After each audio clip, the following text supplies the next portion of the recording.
নমস্কাৰ ভিউৱাৰ্ছ, মই অপৰাজিতা আপোনালোকক স্বাগতম জনাইছোঁ মোৰ আজিৰ ভিডিঅ'টিলৈ। আজি স্পেচিয়েল হৈছে মাঘ বিহু। আশা কৰিছোঁ সকলোৰে মাঘ বিহু ভালেদৰে পাৰ হৈ গ'ল।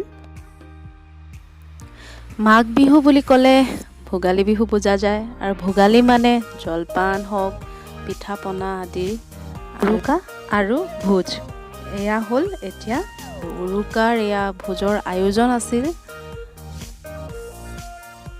মাছ মাংস মিক্স ভাজি এখন আৰু হাঁহৰ মাংস আছিলে দেই।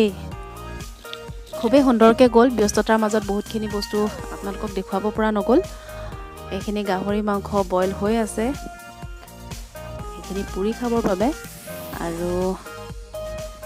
আৰু এতিয়া দেখাবলৈ গৈ আছোঁ উজনি অসমৰ এটা বৈশিষ্ট্য থকা পৰম্পৰা, আৰু এইটো পৰম্পৰাতে ধৰিব লাগিব যিহেতু এইবোৰ অতীজৰ পৰা চলি আছে।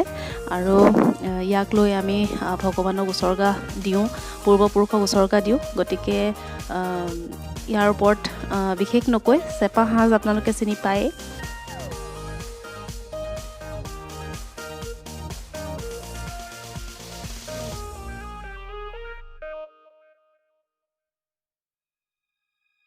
চ' তাকো আপোনালোকক দেখাবলৈ চেষ্টা কৰিছোঁ, ডাইলগ যাতে অকণো নধৰে ৰাইজে। এয়া চাওক, এয়াই হৈছে চেপা সাঁজ। এয়া হৈছে সীমাহীন ফূৰ্তি।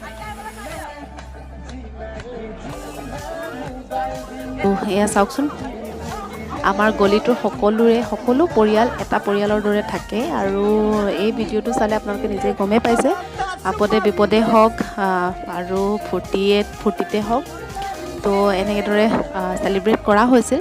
চ' অকণমান দেখাবলৈ চেষ্টা কৰিলোঁ।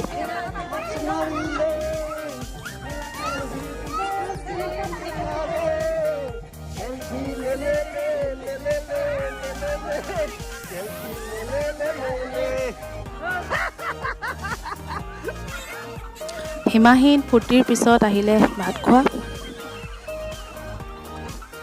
ৰাইজে খাইছে, বিলনীয়াই বিলাইছে।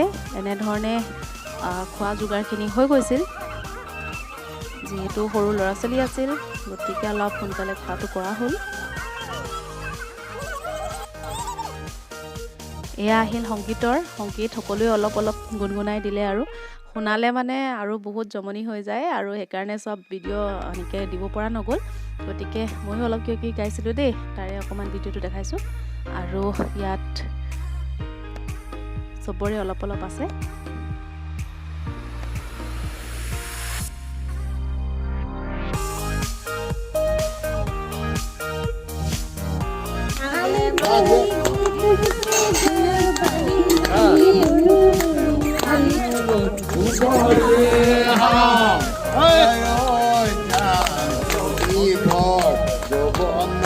এইটো কিন্তু চাবই আপোনালোকে, বহুত ইণ্টাৰেষ্টিং।